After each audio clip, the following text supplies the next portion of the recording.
Hello, everybody.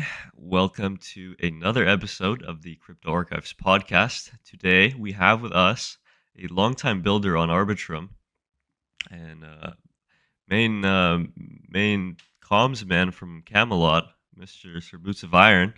Welcome, sir. Hello, thank you, sir, for having me. Good to be here. Yeah, it's great to have you on.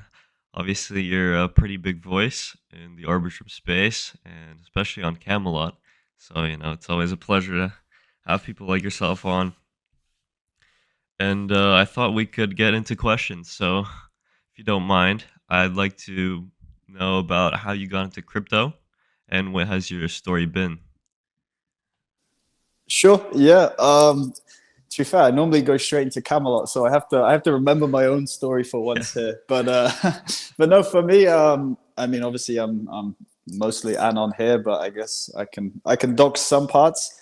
But yeah, before crypto, I was in TradFi. I was in physical commodities. So yeah, without being too specific, like actual physical oil cargo trading and all of this stuff.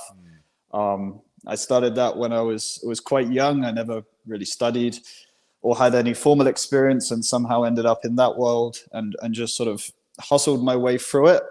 Which, yeah, I mean, in hindsight, it was probably one of the best experiences I could have had because I think all financial markets are interesting, but when you look at physical commodities, it's probably the clearest demonstration of supply and demand, right? Like it's not just trading on a screen. It's literal, $100 million cargoes that go from the Middle East to Europe, and there's a lot of stuff that goes around that, and it's a whole beast. So yeah, it was really interesting, really valuable experience, and just in general a very cutthroat world. Which, yeah, when you're young and hungry was great. So yeah, I did that for quite a few years.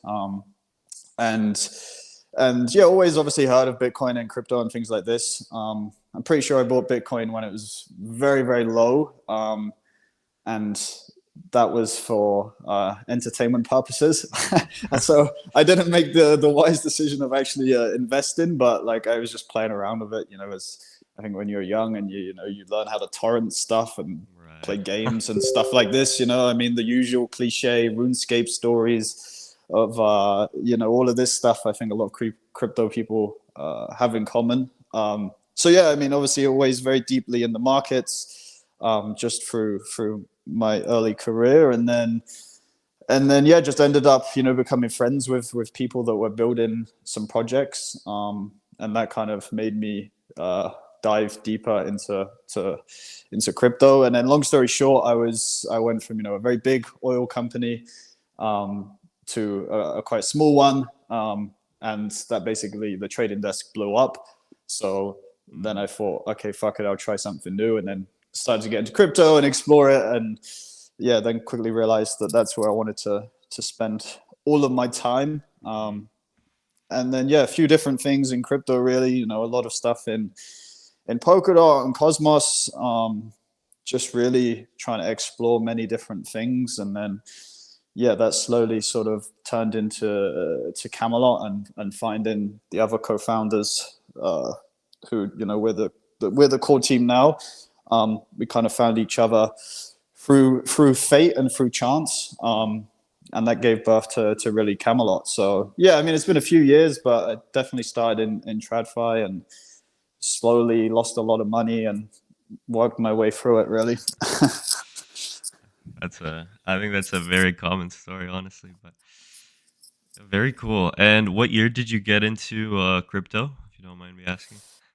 um Not super. I'm definitely not super OG. It was probably around, like, properly, it was probably around 2020. 2020. Okay. Did you get to experience DeFi summer and Yeah, a little bit, craziness? a little bit. Like it, yeah, definitely caught the some of the peak euphoria. So that was a good entrance into it. I mean, like I said, I've always had it on my radar, and just through work, like, been very aware of it. But I'd say that, like, when I was actually on chain and playing with stuff and reading white papers was probably like four years ago, I'd say. Okay. So it's been a while. Nice. Well, I guess yeah, in crypto terms, it's a while. Yeah. Yeah, for sure. Well, you have a very unique experience, I think, in crypto as a builder, and it requires, I think, a lot of conviction. So, do you mind getting into your conviction as to why you think the space is valuable and why cryptocurrencies are valuable? Yeah, I mean, well, I guess you could spend a few hours talking about this, but Right. I think the way the world is going is, to me, it just feels, even when only just briefly understood crypto, the whole premise just made a lot of sense, right? Whether like there's many different angles I think you could look at it, right? Whether it's from a distrust of like the traditional world and financial system and institutions. Like I think that's obviously a huge one. Like that's, I mean, the Mhm. birth story of Bitcoin, right? Like as a young person, I mean, I've lived in many countries and worked in different jobs, and like I don't particularly trust the government. I don't think Right. many rational people do. And I think like obviously with how the monetary system works these days, like yeah, it's hard to ignore, right? So from that kind of base foundation, crypto is it's not perfect, but it's the best solution to build something better. But then I think just where we are now in terms of like the world, like a lot of people are opinionated, but in the end, crypto is a technology, um, Mm.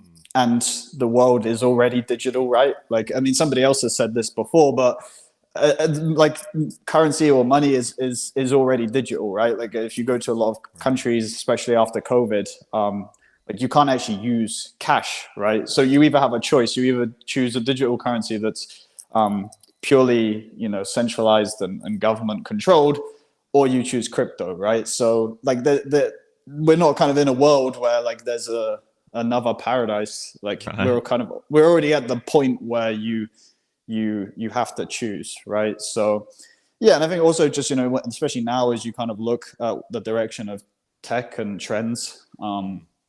it just makes so much sense, to have programmable money that's software and decentralized, open source, like all of these things. I think a lot of people take for granted when they're punting shitcoins on Twitter every day, but like these are genuinely like really core values. I think that will make crypto um, bigger than the traditional financial system, and you start to see these changes with the ETFs and all this stuff. Right. But I think yeah, like I'm always a super bull. Like I'm always max bullish, and I think the next decade, unless you're in AI, like this will be the best industry, Mm. fastest growing one that you could ever really want to be a part of.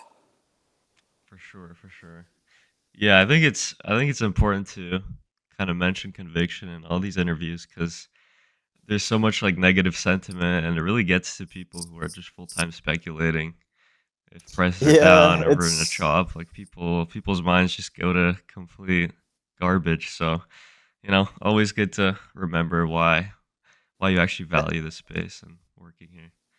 yeah. I mean, it is hard as well. Like nobody can say they truly ignore price at all times. Like that's just not true. For sure. So like it does obviously have a big impact on sentiment and how people feel, but yeah, like I think realistically, like like even if I look at Camelot, like it's still under 2 years old, right? Which in the grand scheme of things is nothing, right? I Mm. mean, even if you look at something like Ethereum, it's still a baby, right? So I think Right.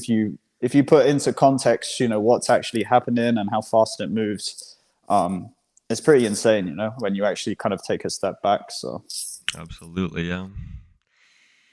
Okay. Well, I have one more kind of personal question before we get into Camelot, which is that I've seen that you've been a milady for some time as well. We had Halko on before, who's also a milady. So I just wanted to ask you, like, how you got into that community and like what kind of attracted you to that kind yeah, of I mean, I love space. Milady because it's always like I feel like it is quite decentralized. I mean, obviously you have like the core Remilia guys, Hmm. like not to discredit them for how they started all of it, but like it also is like means different things to different people, but it does kind of have like these core belief systems and gatekeeping and stuff. I mean, for me, I actually found it after the first main cancellation. Um, and I think like at that point I was very exhausted. I think it was like just after maybe some of the peak like 2021 Hmm. market crazy stuff, if I remember correctly. They had like the big cancellation. And it was actually after that where like I really looked at it. Because before then I kind of didn't want to be late to the party, and Right. it was really being shilled by basically everybody at that point, right? Like I think a lot of people forget, but it was basically like the best new thing that everybody loved, and then the cancellation kind of obviously reverted that. And then it kind of became cool and edgy again. So that Yep. was when I paid interest, and yeah, I think I became one of the larger holders. But again, like, I mean, again, it's like very decentralized, so it's like if you hold, like you don't need to own a milady to be one, right? So, Right.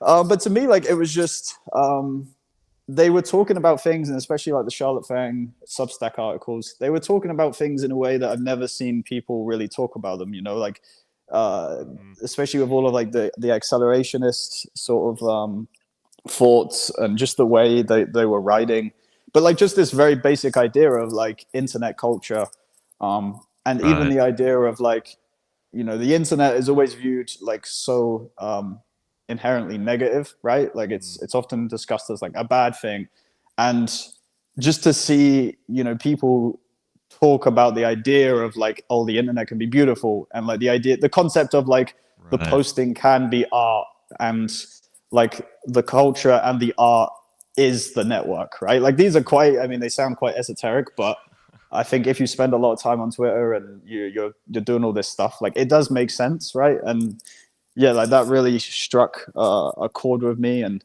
I mean, it's a deep rabbit hole, right? So if you just want to like look at the surface of people having fun online, like that's cool. And then if you really sort of go down into some of the sort of like Nick Land stuff, like it's also just genuinely quite interesting with all of the accelerationist stuff and the future of AI and identity and all of these things. But yeah, like it just seemed like genuine culture, right? Like a Right. lot of people throw the word culture around of like we're an NFT community and we have good vibes, and it's like, okay, but like that's just because you say it's someone's culture doesn't mean it's culture, right? So kind of even if it's a bit edgy and a bit deliberately sort of controversial, it felt like sort of, okay, at least this is like real sort of counterculture like movement in Got it. crypto. Like like NFTs aren't just these sort of lame JPEGs.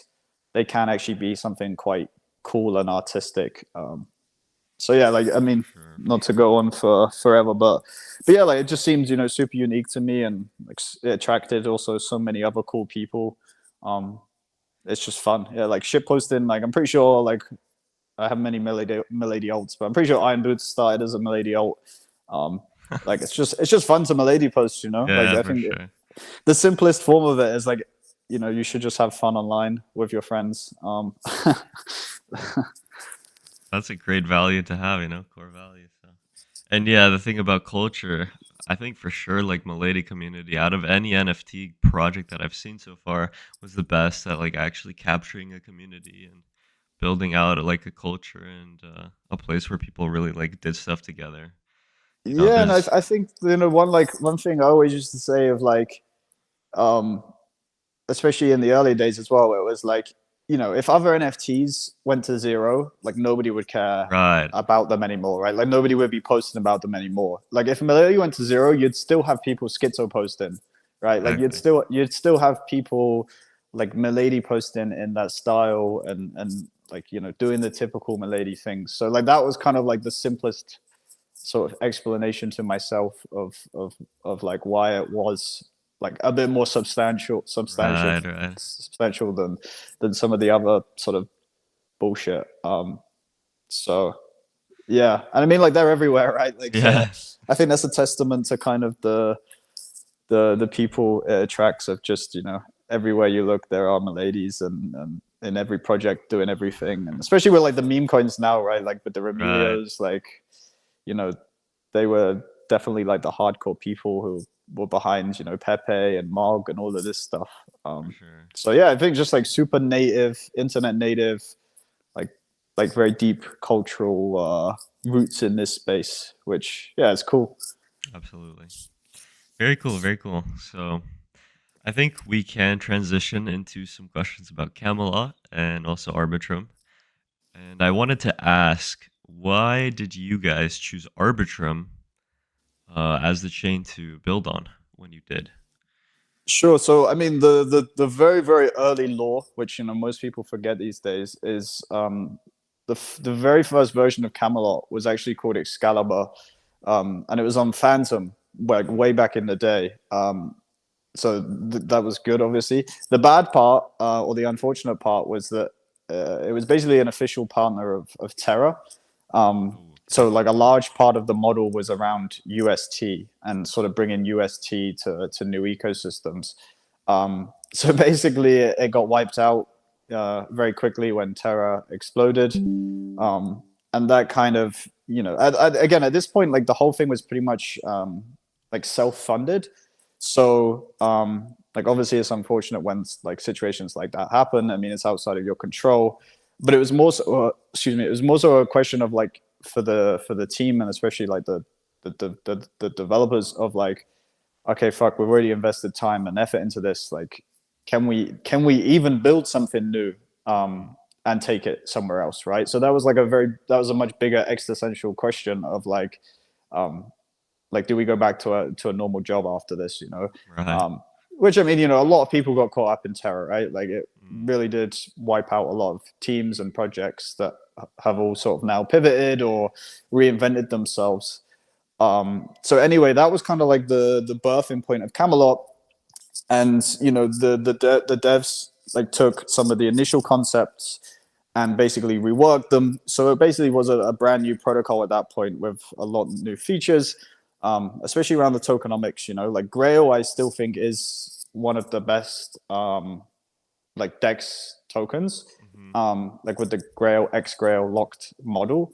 So like some of these ideas sort of came through that pain after the Luna implosion, and obviously once you've built the thing, like the main question is where do you launch, right? And at that Right. time, Arbitrum wasn't super popular. It was mostly just GMX. Um, they were doing okay, but like it was still before GMX like had really blown up.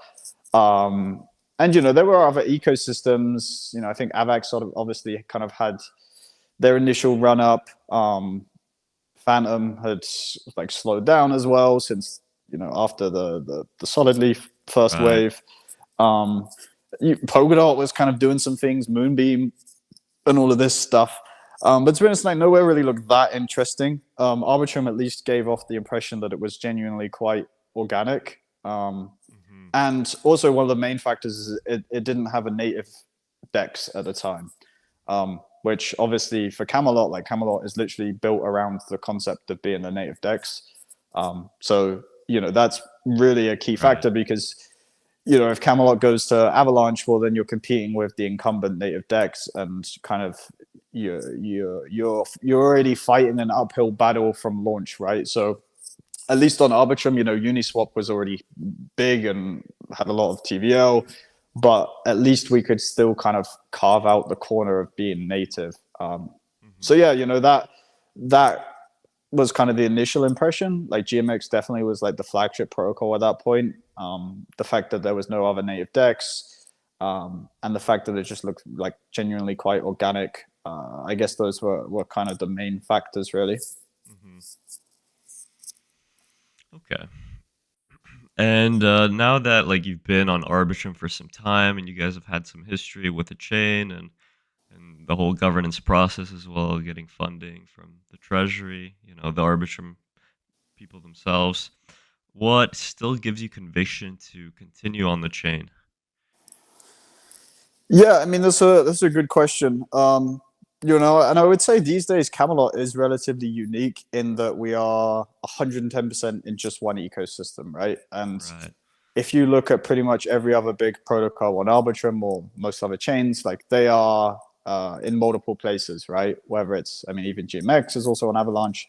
But if you look at like the top DeFi protocols, whether it's Uniswap or Aave or Pendle, like they are in multiple different places. but like I say, I think for us, the core thesis was really around being the native DEX, like really being the ecosystem hub. Hmm. So being exclusive and loyal to Arbitrum is basically inherent to the business model and the protocol strategy, right? So, even after our initial success, if Camelot was to then go launch on Polygon or OP, you kind of instantly then lose your brand value that you've built up, right? Right. Because you're then just another DEX competing against the native players on their own chain, right? So like that, I think is very true. But as a protocol, you do get to a point where you've grown quite a lot, and you're like, okay, I feel like we can expand. I feel like we can scale up. So you kind of have that conflict, right? And a lot of dexes specifically have gone through this. I mean, PancakeSwap have obviously like left Binance chain. Trader Joe left Avax, right? So Mm. like you've kind of seen this in multiple different places. Um, I just don't think it works that well. And like I say, we've been so focused and so sort of driven towards this ecosystem model that like that was kind of the most important thing like that we wanted to preserve, right? Mm. I'd say why we still have conviction now is it's still the largest L2. It's still, I think, objectively like the most advanced L2 in terms of just tech. Obviously, Orbit has been quite a big shift, which for people that aren't Right. aware, that's the roll up stack using the ARB technology. Um, so chains like Sanko or Ape Chain or Zai, you can be an L2 or an L3 using the Arbitrum roll up stack, and that's what you call Orbit chains. Or Stylus now, which is like the multi VM stuff. Hmm. So yeah, I think like it has the metrics, it has the tech, um, capability, and it still is very organic. Like it still Sure. does have that feeling where like I use every chain. I use Solana. I try and play with everything. Mm. But like my honest opinion is that there's really not that much happening on most other chains, right? Like aside from Definitely. Yeah. memes, which okay, they're cool. I love memes. I trade way too much of memes, but like a lot of these chains just don't actually have that much, right? And like I'm not saying that in like a tribalistic way of like, oh, Arbitrum is the best, blah blah blah, but like it's just like nearly every chain that launches like doesn't actually have that much, right? And if you look on Arbitrum, like it at least kind of has that genuine vibe of whether it's the perp. I mean, obviously Hyperliquid is sort of doing its own thing on its own chain. Mm. But I would say like most DeFi liquidity is the deepest on Arbitrum. Um, and I guess that's underappreciated publicly Right. because Arbitrum also kind of does lack this sort of hype and meme activity, right? So it's kind of like a Right. misbalance there where the perception is that it's dead, Yeah. because a shitcoiner isn't coming to Arbitrum, so of course they think it's dead. But if you actually look at sort of stablecoin liquidity or ETH bridged or just the amount of DeFi protocols, I think Right. Arbitrum is leading. And like I love new stuff, I love new chains, but I think the honest question to ask, especially these days where like I don't want to name names because then like it's not personal, but for any new chain launching, I think the tech is really marginal at this point. Right. Like, if it's faster, if Yeah. it's whatever more modular, like it really doesn't matter. Because the only question you should ask is what apps or what protocols are going to launch here that don't exist anywhere else. And like, this is a genuine question. Like, it's not even like a deliberately confrontational question, right? Mm. It's just genuinely like, okay, you've got a load of new cool technical stuff.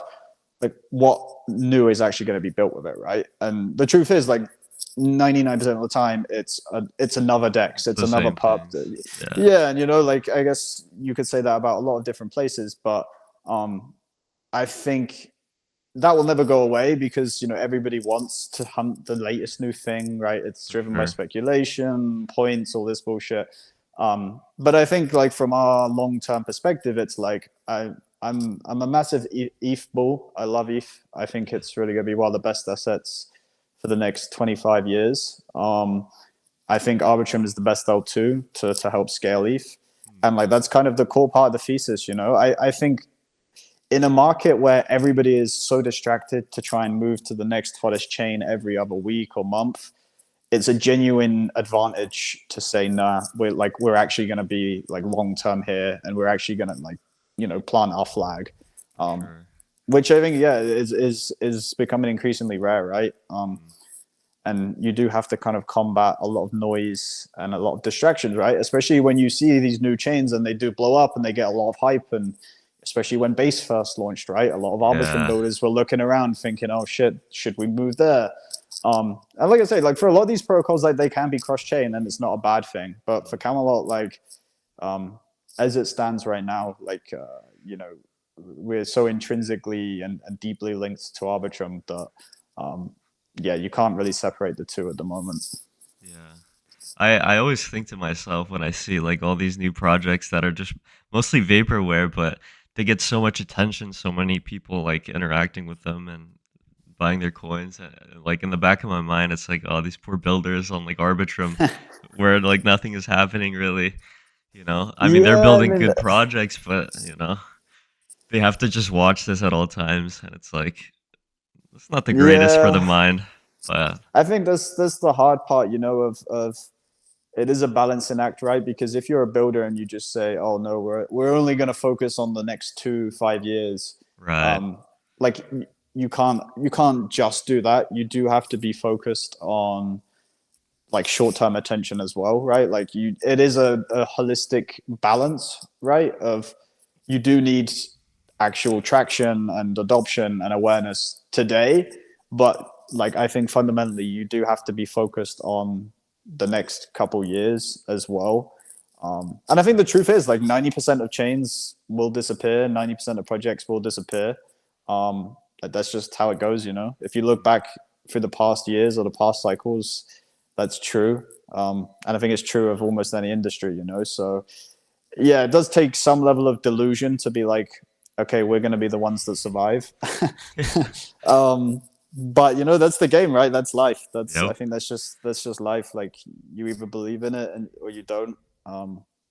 Not everybody can win. So yeah, okay.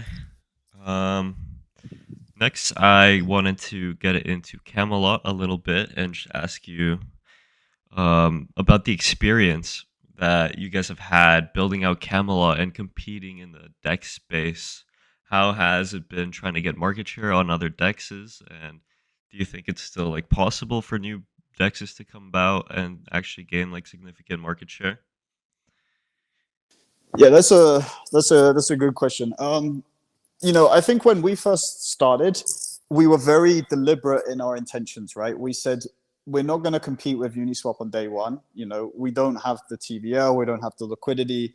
That's just a bad business strategy. So what we were, very deliberate in doing was we said, where can we compete, right? As a brand new protocol to Arbitrum, what can we actually, differentiate ourselves with and carve out our own niche at the market? And that really was, speaking and working with the ecosystem protocols. There wasn't really any memes at that point, so it really was, all of the guys that were building on GMX, all of these sort of delta neutral vaults that were very popular at the time. Like the Yep. logic was basically like somebody is only going to come to Camelot if they want to buy or sell a token.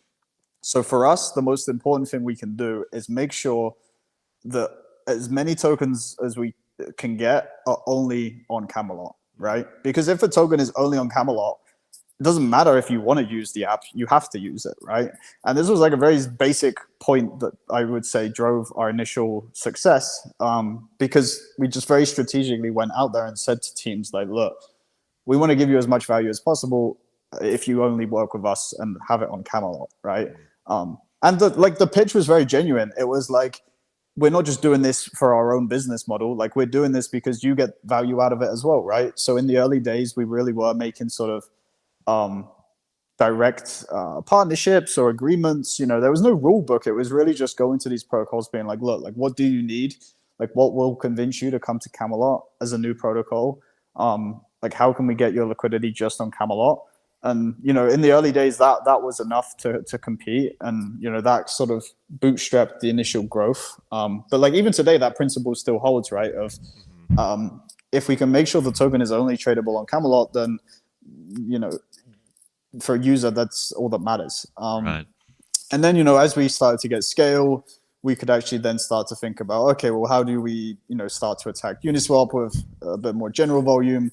But, for the first, I can't remember, 5 months maybe, we didn't actually have V3, concentrated liquidity, right? Mm-hmm. So we actually competed solely with V2, which is like the most inefficient form. Yeah. But like that was also, in hindsight, like we're super glad we did it that way, because it basically meant we'd hit all of our targets and kind of maxed out our potential, and then we were ready to go to like the next stage of like concentrated liquidity and really start to ramp up volume and Mm-hmm. and sort of blue chip activity, right? So I think we've been quite methodical with how we do stuff, and that's really paid off. But we've also been super focused. you know um, Right. Even when we had our initial success, we didn't suddenly want to become a perp dex or a lending market.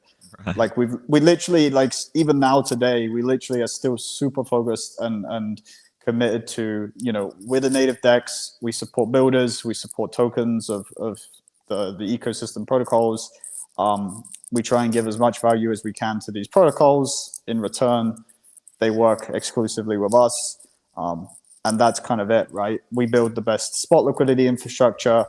We don't try and do a million other things. Like, Right. I think having that level of focus has also just genuinely been very valuable, because I think a lot of protocols have the tendency to, they, when the market's going crazy, suddenly they get the ambition to do 20 different things, right?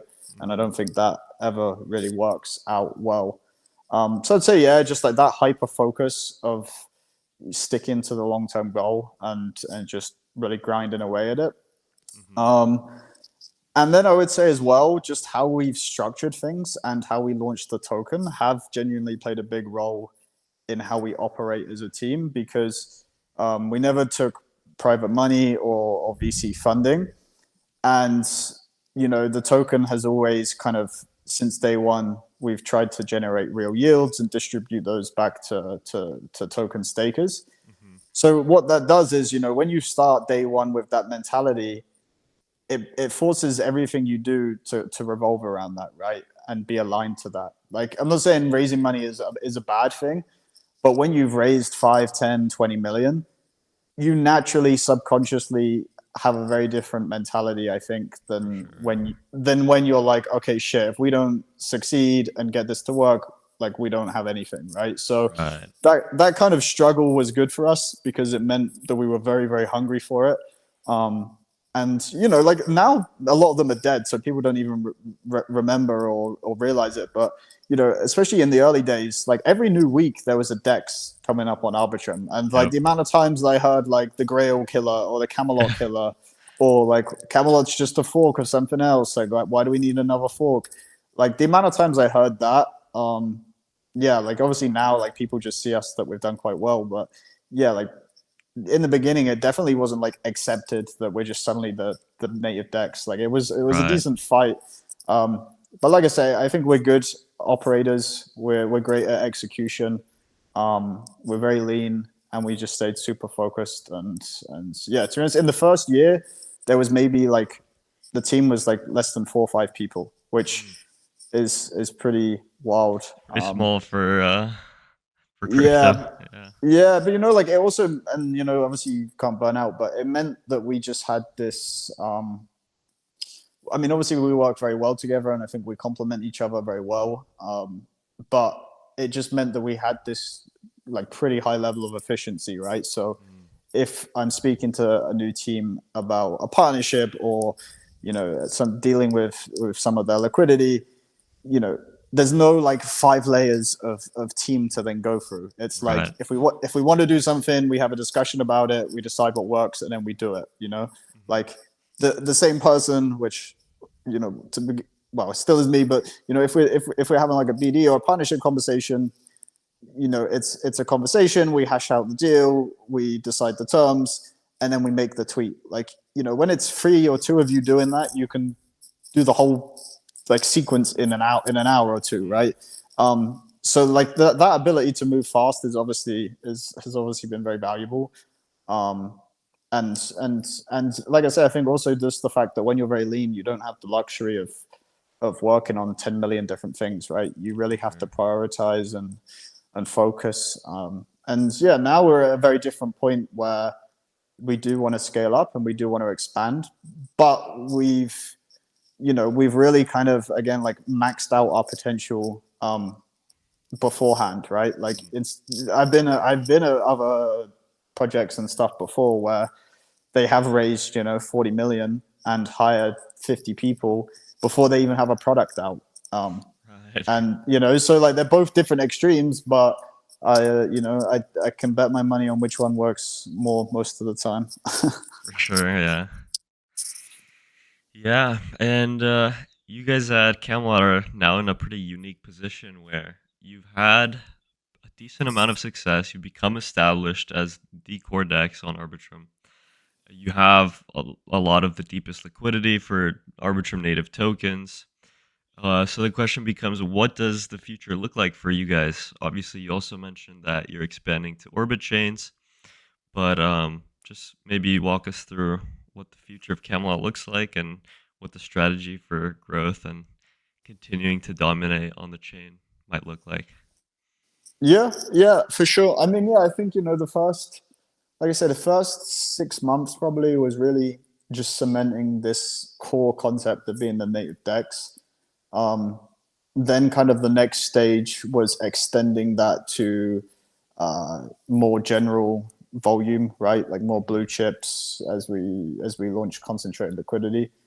And then now, obviously, earlier this year, the biggest step was orbit chains. And again, yeah, orbit chains I think are a really cool direction for us because they solve the core problem of I genuinely think Camelot has built kind of one of the best DEX products out there. And again, like a lot of people just think, oh, it's a fork of something, blah blah blah. How much can you change? But that's a very just stupid thing to say. But most people don't care about the details. But if you Right. genuinely look at a lot of our code and a lot of our stuff, um, we're not reinventing the wheel because there's only so much you can change with a DEX. But a lot of our stuff is genuinely custom built, especially with like our new incentive system that we've built. This takes months and months of like genuine, building it up from the ground up. And it's not easy, right? So again, the whole point is for a user, some of these features, look and feel super simple, right? Like I'm just providing liquidity and I get rewards. It should be that simple for a user, but in the background, like that genuinely takes a lot of time to build something that Hmm. works really well. So I'd say that genuinely is what we're working on. Those types of features and like the infrastructure level stuff that maybe the average user doesn't notice.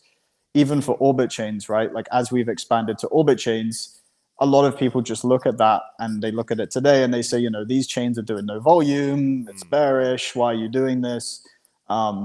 Surely you're just copy and paste in Camelot. Like, why does it take so much time? And like that's just not how it works in reality, right? Like to be able to get the protocol in a place where you can deploy it quickly to new chains.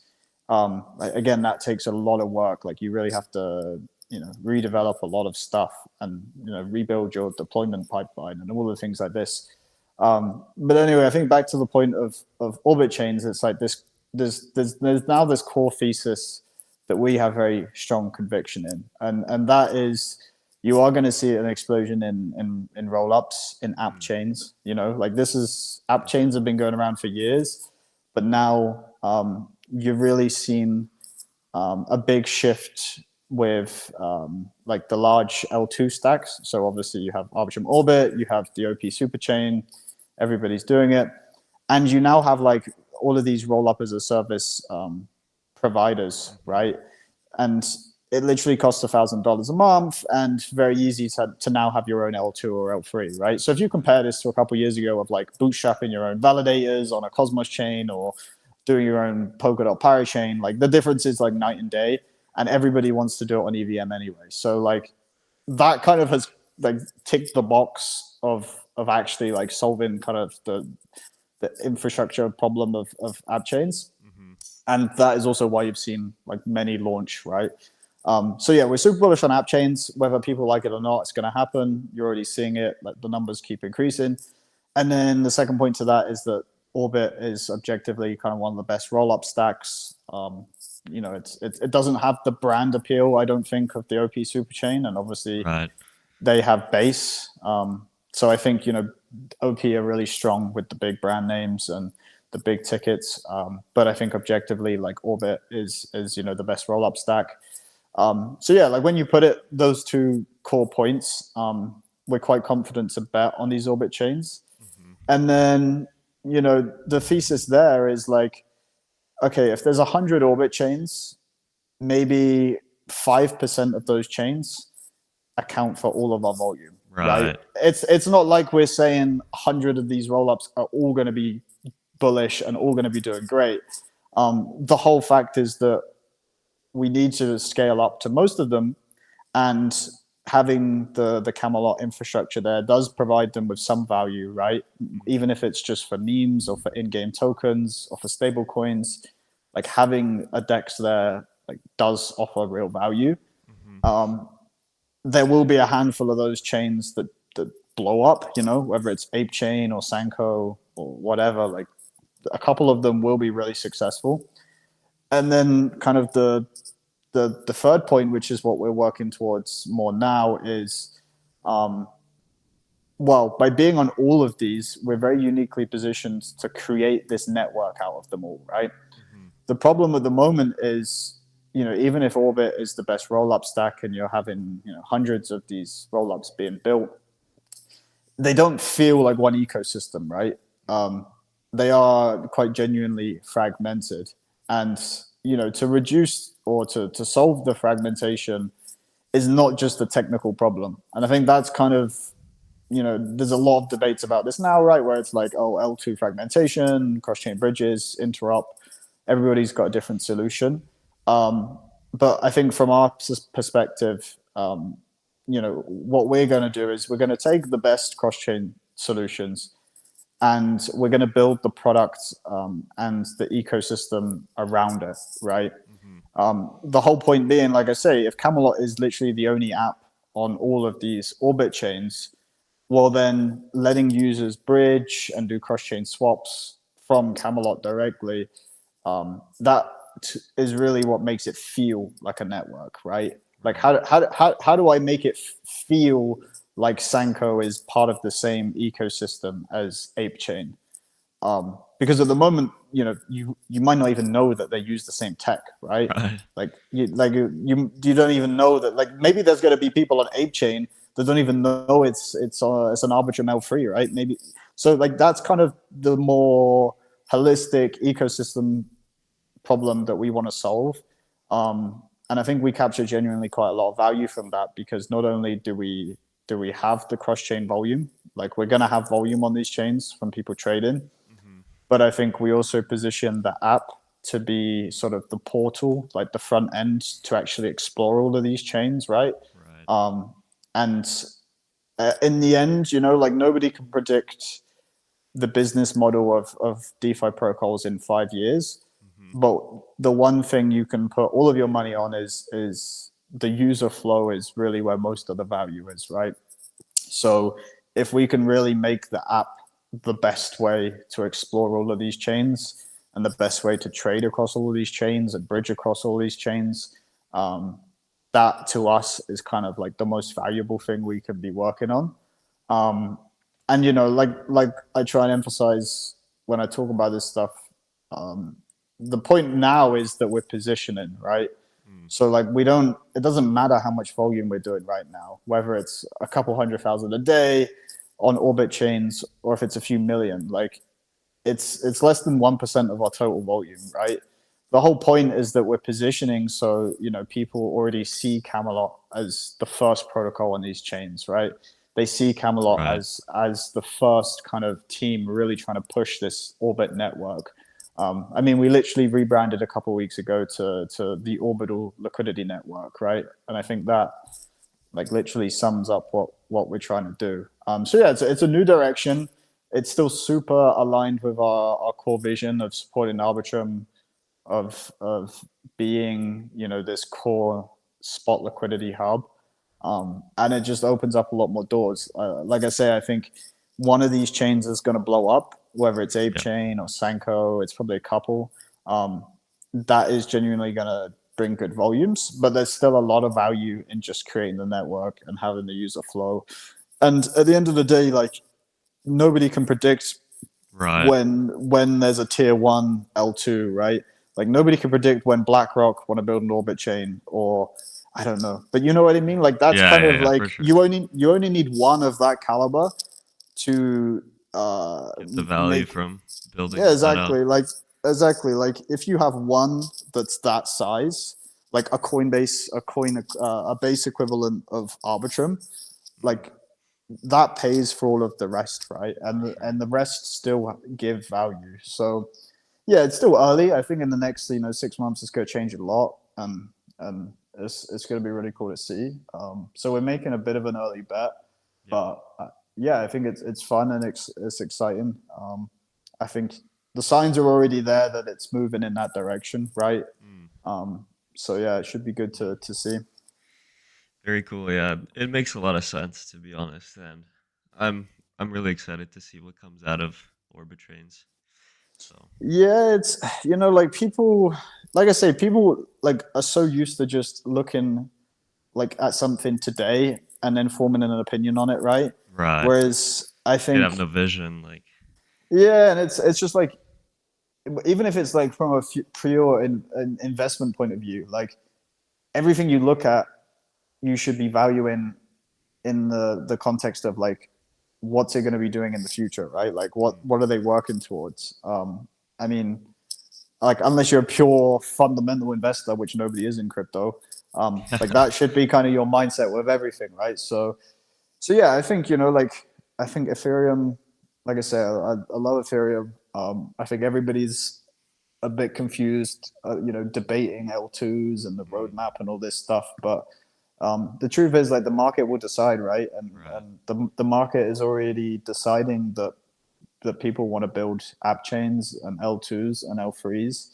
Um, and I think, yeah, if you look at it from like a purely objective, like non bag holder biased point of view, I think it's actually really bullish and really exciting, right? That you do have, the most decentralized L1, which is Ethereum, and you can now sort of build these layers on top of it that do offer a lot of customizability and flexibility, right? Mm, Whether it's an L3, which is basically like the cheapest gas you can get, where you right. start to see games and like there's a gambling one called the Winner Chain where it's Yeah. like gas free and stuff like this. So I think yeah, like the fact that you can give people that kind of autonomy while still being on top of ETH is really cool. And yeah, I think Super Chain obviously that's going to do well and be successful. Hmm. Um, like Polygon have got the Ag layer, ZK Sync have got their Elastic Chain stuff.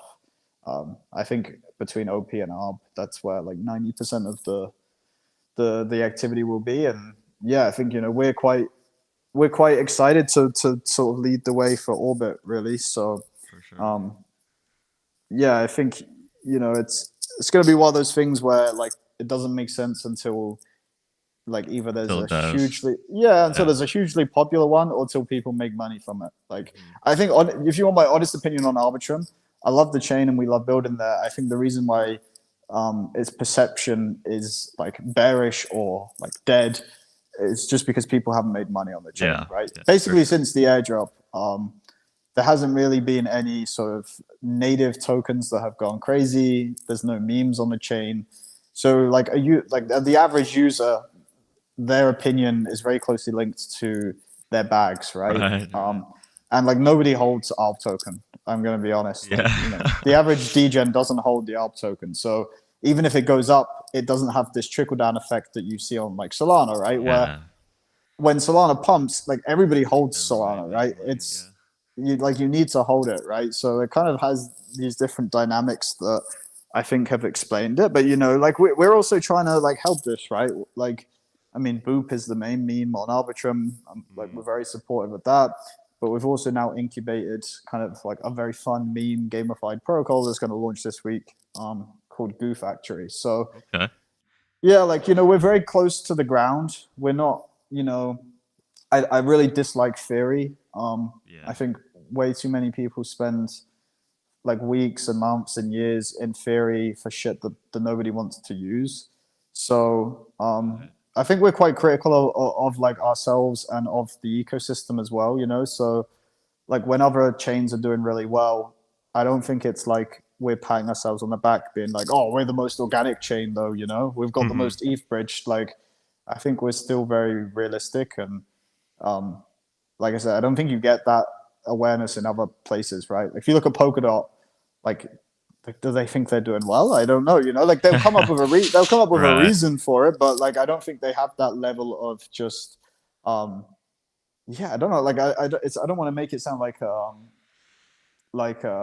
wishy washy, but it Right. is like it is a vibe check, right? Like you know if something's good, you know if something's working, and like you can True. have the metrics to back it up. But at the end of the day, it's all a bit of a vibe check, and yeah, I think you know things go in cycles, and I think we are aware of what's missing on Arbitrum, and as one of the bigger protocols, I think we also do see it as our responsibility to bring it. Like at the end of the day, it's in our interest, right? Um, and I think that's the beauty of being a native protocol. It's like anything that's good for the chain is good for us. Right. Right. Um, and the more people that have that mentality, the bigger you can become, right? And I think if everybody's just going around chasing the next hot chain or chasing the Yeah. next grant, like it's just yeah, I don't know. Maybe that's a good filter in the end. You know, maybe that is for the best because it kind of distracts them in the wrong places. I don't know, but Yeah, I mean that's the wisdom, right? Stick to building something out and actually providing value rather than chasing every trend. So I'm glad you guys yeah, are pursuing that. it's hard though. You know, Oh, for it's sure. especially when you look around and you see protocols grifting or Yeah. you know, or like so many shitty people get away with stuff in this space as well. You know, like I imagine nearly every honest builder looks at some of this sometimes and thinks, "Man, I would have made way more money being a grifter." But Yeah. you Yeah. know, Yeah. karma's real, and it pays off in the end. And you know, I think people that have the grift mentality, like you Mm, you can't do that forever. Like it right. catches up with you, and you'll never build something genuinely long term if that's how you're thinking, you know. So Mm, um, yeah, for I sure. think it's karma's real. So Yeah, watch out, guys. Build something useful. there's the milady curse comes. Exactly, exactly. Okay, well, before we finish, I gotta drop the most important question of the entire interview, okay? Will we ever see a big meme coin on Arbitrum? What do you Yes. think? I say you. Well, it depends how you define big. Like, let's say 100 million 100 plus. million plus? Yeah. Yeah, With yeah. I active think we have community. I think we have to. Like, I think we have to. Surely at some point. It's yeah. Like I don't like. I think the chain will survive without memes, but I think there's a lot of wasted value. And I think it's genuinely true when people say that you know if Arbitrum had one meme that went over 100 million and had a lot of community, I think that would have a bigger impact than any amount of money you could spend on marketing, right? Or any Mm, amount of money you could put in grants. for sure. Um, and I think that's the disconnect of you know some people that aren't necessarily active on chain or on Twitter. Like they probably would disagree with that, right? But you know, You can I just look I've at grants versus I, meme coins. So, yeah, exactly. But yeah, I think it will happen. You know, I think Boop is great. Like they've survived a lot. I think they'll do well. And like I say, I think with Goo Factory launching, um, it's basically like very gamified. I mean, I don't want to butcher the pitch, but the short pitch is that essentially you get paid to lose money and be a bad trader. So, okay. um, Love that. like you know, but it's kind of true. Like you know, if you want to just launch a meme launcher on Arbitrum, Right. like what can you really expect, right? So you for us like when we were helping sort of build this and help support those guys, it was really like well, you have to find a way to actually get people here in the first place, right? Like Mm, you're starting from scratch, right? It's not just as simple as you build it and they come, right? Like you have mm, to build it and then actually force them to come. Um, so I think that addresses that problem, and we'll see how it goes. But I'm confident that it will change. And um, I think the other main thing is like my other point was going to be you know, Arbitrum is objectively the biggest L2. I think it is one of the most organic. Like the airdrop, okay, it was a while ago, but it was one of the best airdrops. yep. And I think all of that is much, much harder to build than it is to get meme hype and meme rotation, right? Mm, for So what I sure. mean is I think meme hype and meme rotation and activity is genuinely super, super valuable. It's what the market cares about the most right now.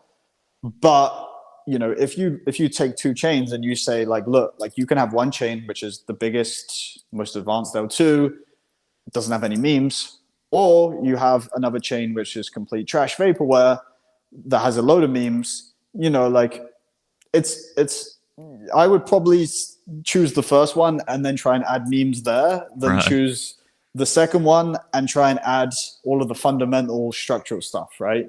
Hmm. Like I think memes and short term liquidity like that, it rotates very very quickly, right? Like if there genuinely was a meme season on Arbitrum, it could come up in like a matter of weeks, right? For Whereas sure. if you genuinely want to build the largest L2 and have the metrics and kind of the depth that Arbitrum has, like I don't even know if you can do that, right? Like I don't like that's something that just you can't force or do quickly. So yeah, like I do think it's really needed, but I think the ground is fertile and we're now watering it. So Hmm. let's see. Awesome. Well, I think we'll close it out there. Thank you very much for coming on and giving us your thoughts. It's been a pleasure having you on, and we'll see you around. Thank you again. Yeah, I appreciate your time, sir. It's good to just talk about Camelot, and yeah, I appreciate you letting me rant about a few things, For and sure, for sure. yeah, appreciate your time. All right. Well, take care. See you, Cheers, everybody. man. Ciao, ciao.